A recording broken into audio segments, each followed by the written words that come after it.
श्री शनी देवा,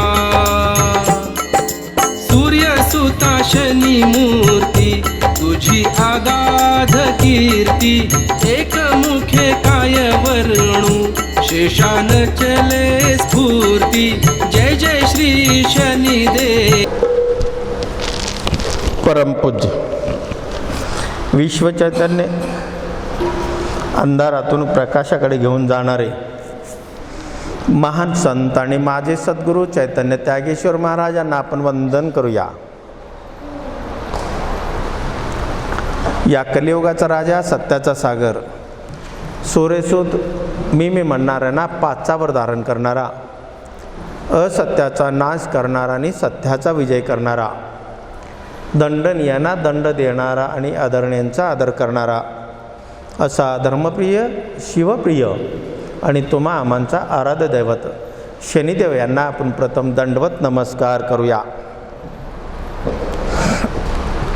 आपण पाहत आहोत प्रपंच करत असताना परमार्थ कसा असावा, सांसारिक जीवनातून पारमार्थिक जीवनाकडे प्रवास करत असताना आपला सत्संग कसा असावा, आपली भक्ती कशी असावी, आपलं ज्ञान कसं उत्कृष्ट असावा, वाचा सिद्धी प्राप्त व्हावी, नेत्रसिद्धी प्राप्त व्हावी, आपला आचरण शुद्ध असावा, आपला भाव शुद्ध असावा, आपली भक्ती एवढ्या उच्च कोटीला जावं की जे जे वांछिल ते ते होवो भव. ज्या ज्या मनामध्ये आपण शुद्ध विचार आणतो ते ते कार्य सिद्धी जावा. पण त्याचं उलटच होतं, जे जे वांछिल ते ते होवो भव.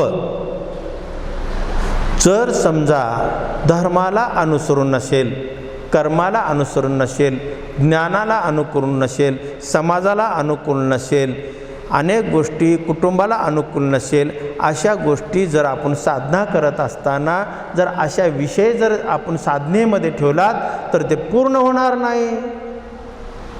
साधी गोष्ट आहे, मग आपण पूर्ण का झालं नाही म्हणून आपण प्रायश्चित करतो, पश्चाताप करतो, क्रोध करतो, आपले नेत्र बदलतात, वाणी बदलते, हालचाल बदलते, भाव बदलतो, सगळं काय बदलून जातं. केवळ किरकोळ एक चुकीमुळं. खूप छोटीशी गोष्ट आहे. साधना करत असताना, सर्व कर्म शुद्ध करत असताना आपल्याजवळ कुणीतरी आलेला असतो, कुणीतरी द्यायला आलेला असतो. पण जेव्हा देण्याची आपल्याला घेण्याची वेळ येते त्यावेळेस मात्र आपली नीतिमत्ता बदलते, आपल्या नीतिमत्तेमध्ये बदल होतो. मग कोणीतरी आलंय ना, देतोय ना, मग दिलं तर शेजाराचे पाय तुटू दे, दिलं तर शेजाराची मिश्री दिली नाही त्याचा डबात विष निर्माण होऊ दे.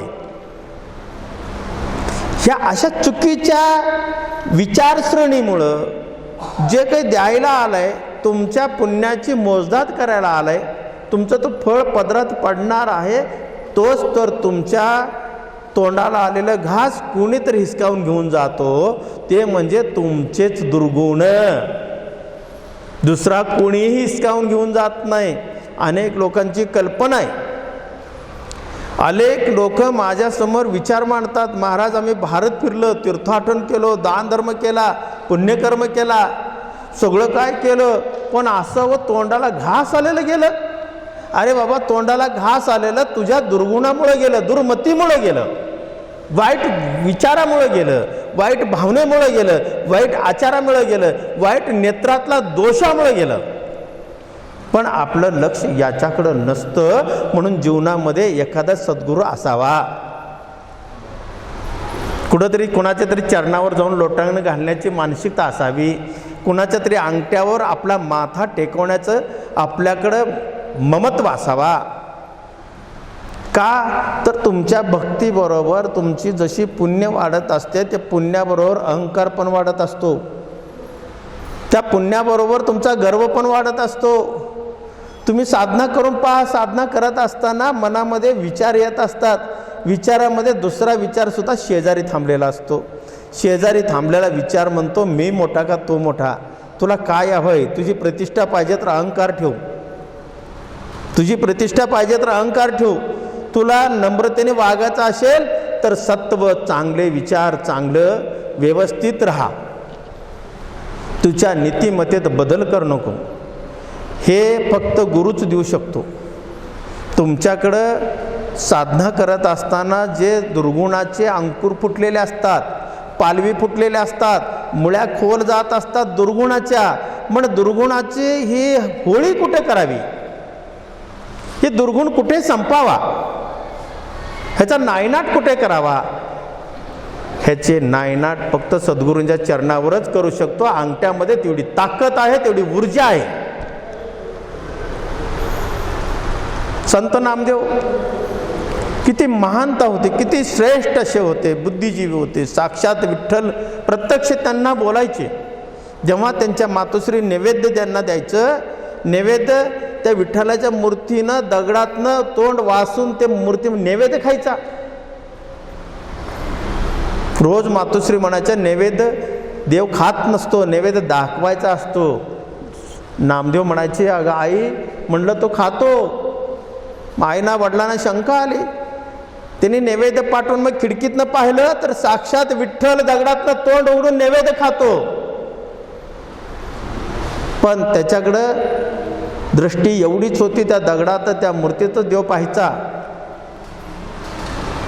एकदा गोरा कुंभाराने गडगं वाजवत असताना कच्चं मडकं पाहिलं आणि त्याला सांगितलं जा गुरु कर.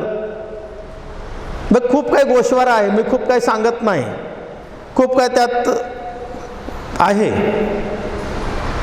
पण जेव्हा त्यांनी औंढा नागनाथला गेले, औंढा नागनाथला गेल्यानंतर कीर्तन करत असताना अनेक लोकांनी तिथल्या त्यांना स्थानिक लोकांनी खूप त्रास दिला असं म्हणतात, असं ऐकीव आहे. त्यांना देवळाच्या पाठीमागे कीर्तन करायला लावलं संत नामदेवाला. आणि संत नामदेव म्हणाला की देवा नागेश्वरा, तू जर साक्षात ईश्वर असतील तर माझं कीर्तन ऐकायला तुझं देवळाचं तोंड सुद्धा माझ्याकडे व्हावं.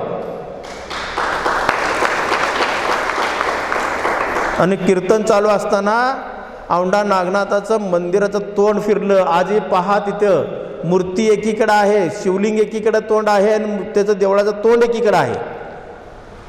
एवढं सामर्थ्य संतांमध्ये आहे. ह्याचं कारण तुम्हाला सांगतो. विसोबा खेचर म्हणून एक तिथं सद्गुरू होते आणि विसोबा खेचरांनी त्या औंढा नागनाथाच्या शिवलिंगावर पाय ठेवून झोपला होता, असे हात बांधून झोपला असताना संत नामदेव तिथं गेले आणि ते म्हणाले अरे बाबा, म्हणलं देवाचा देव आहे, माझ्या विठ्ठलाचा बाप आहे शंकर, आणि तू त्याच्यावर पाय ठेवून तू म्हणलं झोपलास. तेव्हा विसोबा खेचरने सांगितलं की तुझ्या देवा, तुझ्या बापाचा बाप आहे ना, मग जिथं शिवलिंग नाही तिथं ठेव, माझे पाय उचल आणि जिथं शिवलिंग तुला दिसत नाही तिथे ठेव. त्यांनी ते पाय उचललं, चरण उचललं, चरण उचलून हातात घेतल्यानंतर त्यांचं ते चरण उचलल्यानंतर त्यांच्या शरीरातला दोष सगळा निघून गेला संत नामदेवांचा. आणि जिकडे पाहो तिकडे शिवलिंग दिसायचे, त्यांना कुठेही जागा शिल्लक दिसली नाही या भूमंडलामध्ये.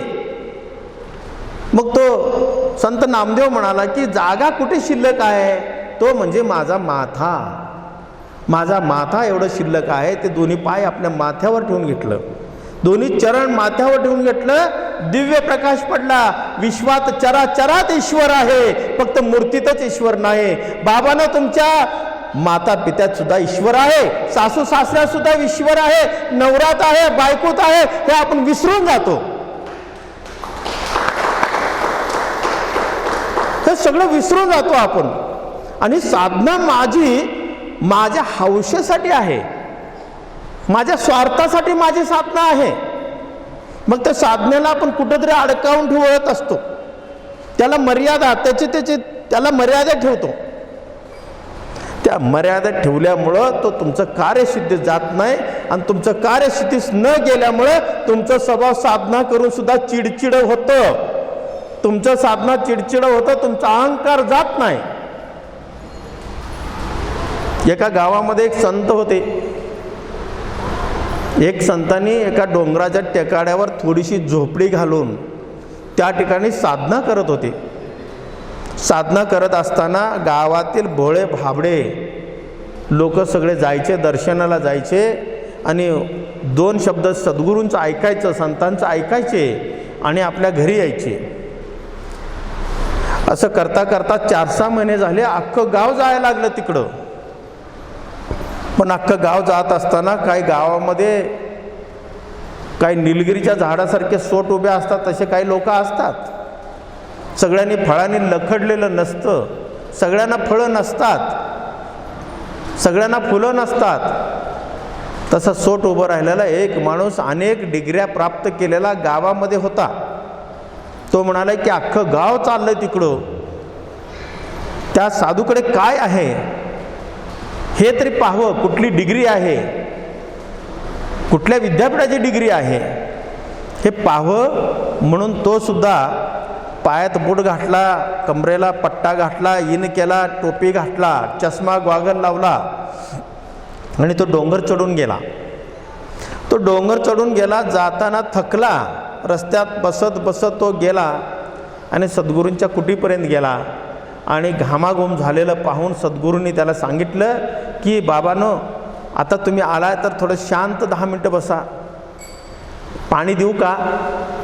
त्यांनी त्यांच्या पद्धतीनं स्वागत केला त्यांचा. आणि स्वागत केल्यानंतर तो जो डिग्र्या मिळवलेला होता तो म्हणाला की महाराज, आम्हाला पाण्याची गरज नाही, आमच्या प्रश्नाची उत्तराची गरज आहे. आम्ही तुम्हाला काय प्रश्न विचारत आहोत, आमच्या प्रश्नाचं उत्तर तुम्ही द्या. तुम्ही प्रथम कुठल्या विद्यापीठाची डिग्री प्राप्त केली, तुम्हाला कोणी इथं आश्रम काढायला सांगितलं. अशा अनेक प्रश्न त्यांनी विचारायला लागले. जीवात्मा कुठं असतो, परमात्मा कुठे असतो, जीव तत्व काय, परमेश्वर तत्व काय, हे स्वतःचे तत्व काय, मनुष्याचे तत्व काय, ईश्वराचे तत्व काय, अनेक गोष्टी ते विचारायला लागला. नुसतं बडबडत होता, इतकं बडबडत होता की कल्पनाही नाही. त्यांना उत्तर द्यायला सुद्धा वेळ नाही. मग तो थकला. साधू महाराज एकही शब्द काढले नाहीत, शांत चित्ताने ते ऐकत होते. ऐकत असताना त्याला थकल्यानंतर तो शांत झाला. तेव्हा साधू महाराज म्हणाले, तुमचं प्रश्न संपले का. तर तो म्हणाला की अजून प्रश्न संपले नाहीत, एवढ्या प्रश्नाचे उत्तर द्या, मग परत तुम्हाला प्रश्न विचारतो. मग तसं म्हटल्यानंतर साधू महाराज म्हणाले की तुम्ही आता डोंगर चढून आलात, शरीरातलं पाणी कमी असेल, उन्हाळ्याचे दिवस आहेत, तुम्हाला का चहा, कॉफी, दूध वगैरे काय हवं आहे का. ते विचारल्यानंतर तो डिग्रीवाला म्हणाला की तुमच्याकडे चहा पाणी पण असते, ठीक आहे चहा द्या. मग साधू महाराज आतमध्ये गेले आणि एका केटलीमध्ये चहा आणि एक बशी आणि एक कप, पूर्वीची पद्धत कप बशी दोन्ही असायच्या, त्या दोन्ही त्याच्या हातामध्ये दिले आणि देऊन वरनं चहा वतत होते. चहा वतत असताना तो कप भरला. कप भरून चहा खाली पडायला लागलं. खाली पडत असताना बशीमध्ये पडत होता. बशीमध्ये पडत असताना तो डिग्रीवाला म्हणाला, महाराज बस बस बस बस करायला लागला. खाली सांडल. तर महाराज असंच वतत होते. वतत असताना ते म्हणाला की अहो वतू नका, आता बशीत पडले ते परत खाली पडेल जमिनीवर, वाया जाईल, तुम्ही कशाला चहा देताय, वाया जाईल, ओरडत होता. साधू महाराज ठीक आहे. मग ते चहा घेतला आणि तो म्हणाला की आमच्या प्रश्नाचे उत्तर. मग साधू महाराज म्हणाले की तुला उत्तर दिलं मी. उत्तर दिलं का नाही, कुणाच्या लक्षात आलं असेल मला माहित नाही. उत्तर त्याने दिलं. कप भरला. कप भरून चहामध्ये बशीमध्ये तो पडत असताना तो बस बस बस म्हणत होता. खाली सांडल. खाली सांडले काय होईल, वाया जाईल. खाली सांडलं म्हणजे काय होईल, वाया जाईल. खाली नका वतू. तसं दादा तुझ्या डोक्यात एवढं भरलंय की हे आपल्या डोक्यातलं सगळं वाया गेलेलं आहे.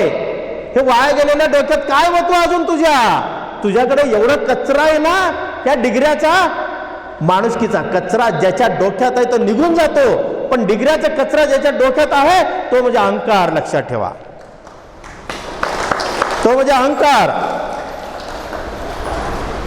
तसं आपल्या डोक्यामध्ये सुद्धा आपण साधना करत असताना काहीतरी कचरा भरलेला असतो.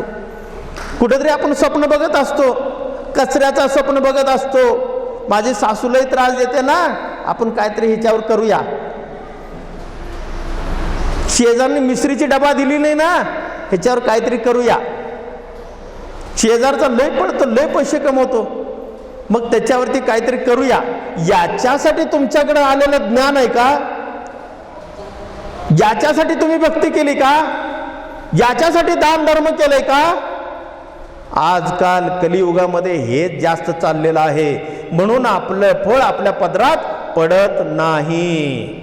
लक्षात ठेवा, जोपर्यंत हे रिकामं होत नाही, जोपर्यंत तो ज्ञान चांगलं शुद्ध भरत नाही, तोपर्यंत आपण काहीच करू शकणार नाही.